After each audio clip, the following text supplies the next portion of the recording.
Hey guys, it's Dark Architect 18 back here with another YouTube video, and today we're doing the HMS Duncan. So before I get into that, I just want to say I do ship reviews, Dev Strike videos, and much more. So before I start, make sure to like the video and subscribe to the channel. If you like the content and want to support the channel, hit that notification bell to stay notified of all my videos. And now it's time to get to it. So we're going to do the stats, the commander, and then the consumables, and then break down the battle overall. So stats wise, for the HMS Duncan, we have a 92 out of 100 for the survivability. So we have 75,200 HP, 10 to 419 millimeters of armor, 23% torpedo damage reduction. Artillery is 95 out of 100. We have 3x3 419 millimeter guns, so it's 16.5 inch guns. We have 18.3 kilometer firing range, 27.9 second reload, 27.3 second 180 degree turn time, 6150 max HE shell damage, 47% fire setting chance, 14,300 max AP damage. Our secondaries, we have 8x2, 114 millimeter, 5.8 kilometer firing range, 5 second reload, 1700 max HE shell damage, 8% fire setting chance, 6x2, 152 millimeter guns with a 5.8 kilometer firing range, 12 second reload time, 2150 max HE shell damage, and a 9% fire setting chance. Torpedoes, they're rated 15 out of 100, so slightly higher than the HMS Hawk. So we have 2x1 622 millimeter torpedoes with a 55 second reload time, 12.5 second 180 degree turn time for the torpedo tubes, 29,367 max damage. Then we have 1.7 kilometer torp detectability by sea, and 10 kilometer torp range, and 67 knot torp speed. So pretty good overall. The AA defense is 77 out of 100 with 18x1 20 millimeter guns with 65 average damage per second, 2 kilometer firing range.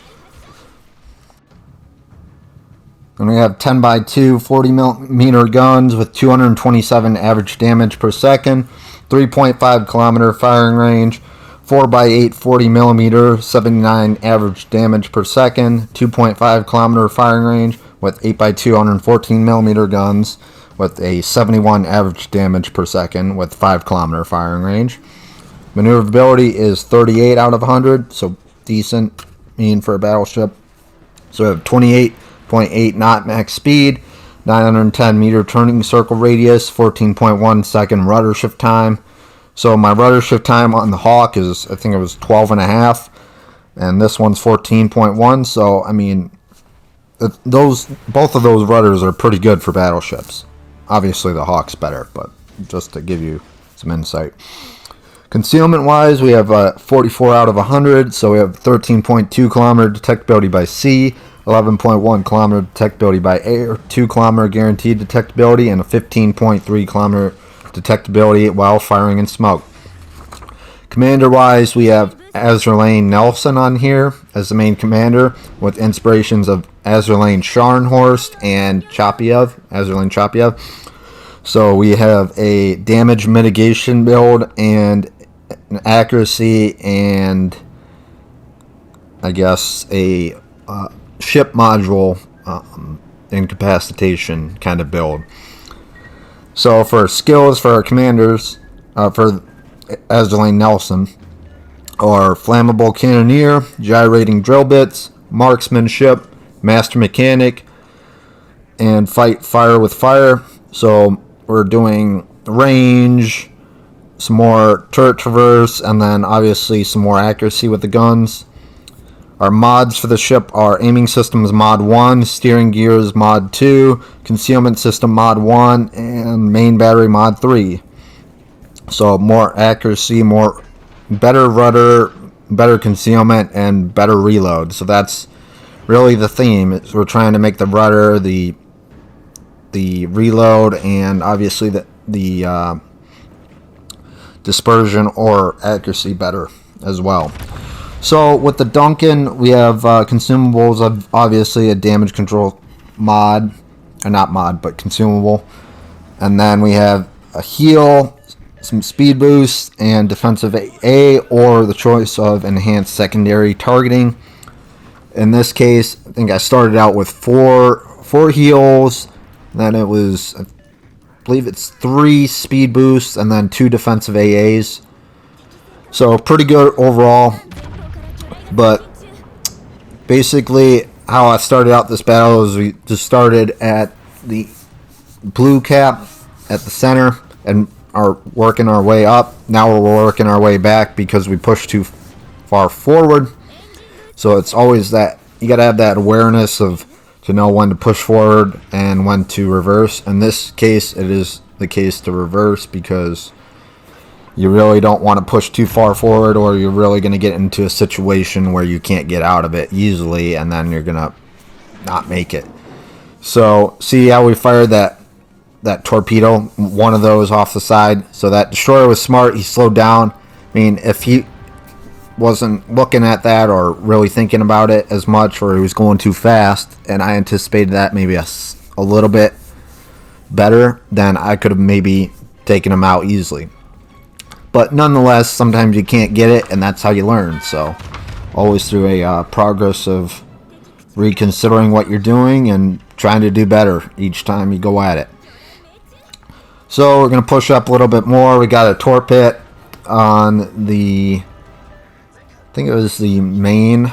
So we got the Amagi, the main, and then we have a cruiser, I believe, to the right. So we are, neck and neck in terms of points and in terms of people on either side. So it's a 5v5.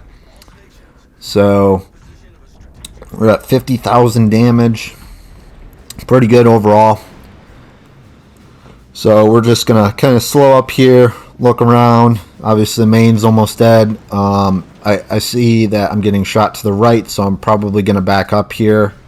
I'm going to try to take a shot at this main because I don't want him to get away, as he's dwindling on the health pool side of things.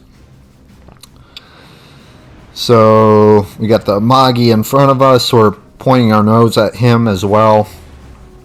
Really important to just keep our angle, so our nose towards the highest priority enemy, and then slightly angling against the other, 1 or 2 targets. Obviously, if you have 3 or more targets shooting at you at once, then it's really difficult to angle against them all. Is remember, with the Duncan, you have a above the waterline citadel, so your citadel is definitely higher than the waterline, and you really got to watch your angling, because if you don't, you will get citadeled or dev struck.